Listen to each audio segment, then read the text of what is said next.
Welcome back into the Sports Source. This segment of our program is brought to you by A.G. Heinz Company.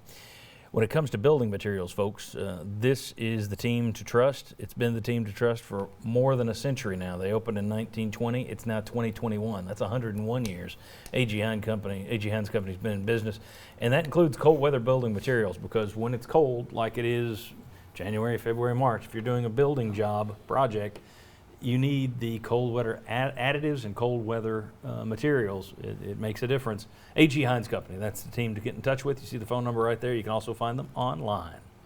Okay, Mark, we were planning, as I said in the tease there, we were planning on focusing on the Vols' efficiency on the offensive end. That wasn't the case yesterday. Talk to me about what went right in the first 7 games that didn't go right yesterday. Well, again, it starts with their defense. That was leading to easy scoring opportunities in transition, whether that was at the rim or kick-out three-pointers. Defensively, it led to transition baskets. Yesterday, we had 0 transition points, 0. And so that's going to affect efficiency. 2, we're a team that's been known for playing inside out. So we'll play through Fulkerson on the block, play through Pons in that mid-post area. Yesterday, both were in some foul trouble or weren't in the game at the same time. Fulkerson, we were getting in there, and he missed a bunch of free throws. So we got away yesterday from playing inside out, which led to more mid-range jump shots and to three-pointers. As Jimmy mentioned yesterday, we shot a lot more three-point attempts than we have in the past. And so then it leads to Vescovi was getting sped up yesterday. I thought their guards did a really good job of speeding up our guards, which then just got us out of that motion offense. We're really good offensively because we have depth, as opposed to when you're playing against a team that's got 1 or 2 guys. At this level, coaches can scheme against how to stop. Typically, they can stop those 1 or 2 guys. But when you got a team that plays 5 guys that can all score, can score in multiple ways, they're just harder to defend. And so when you're running those motion looks, like we were in those first 7 games, we were a tougher team to stop. But yesterday, that just was really put on the brakes because of what Alabama did. Okay.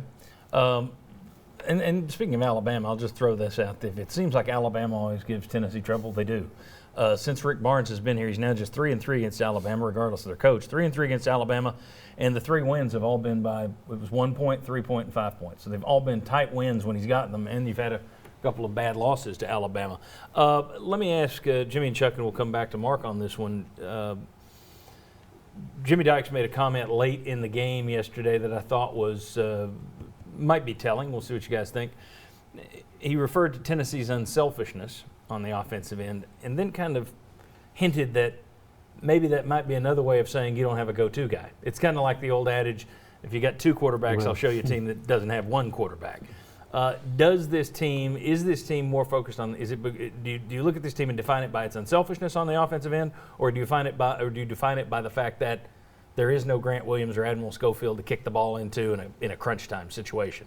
Which way I'd love to have Grant Williams, okay? But I'll also say this, I'm not sure that Victor Bailey's unselfish. He likes to shoot, and he is a good shooter. He didn't have a good shooting game yesterday.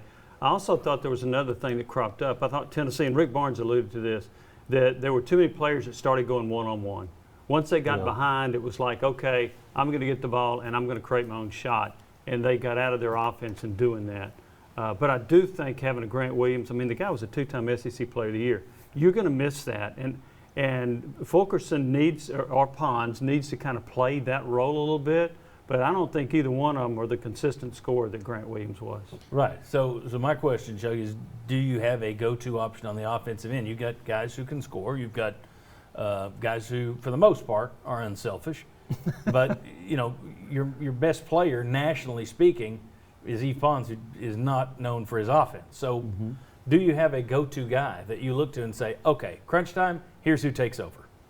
It might be one of the freshmen. I mean, I think they're still trying to develop. I think the easy answer is no, you don't. No, but I think they're still trying to develop a lot of the team chemistry. You've been limited in the number of games you played. And you know, when you get on the court and you only have 2 or 3 minutes at a time, I think sometimes it's tough to get a lot of things going. So, but no, unless it's Fulkerson.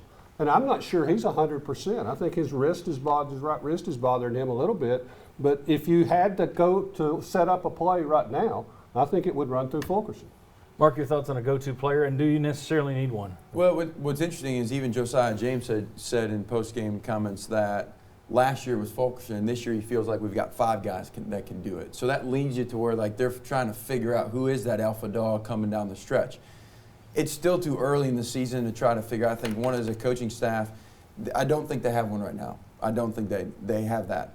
But it's early in the season, so somebody can evolve into that. If there comes a point as a time as a coaching staff that you have to make a decision, do you continue to let there not be a guy and let that try to happen organically?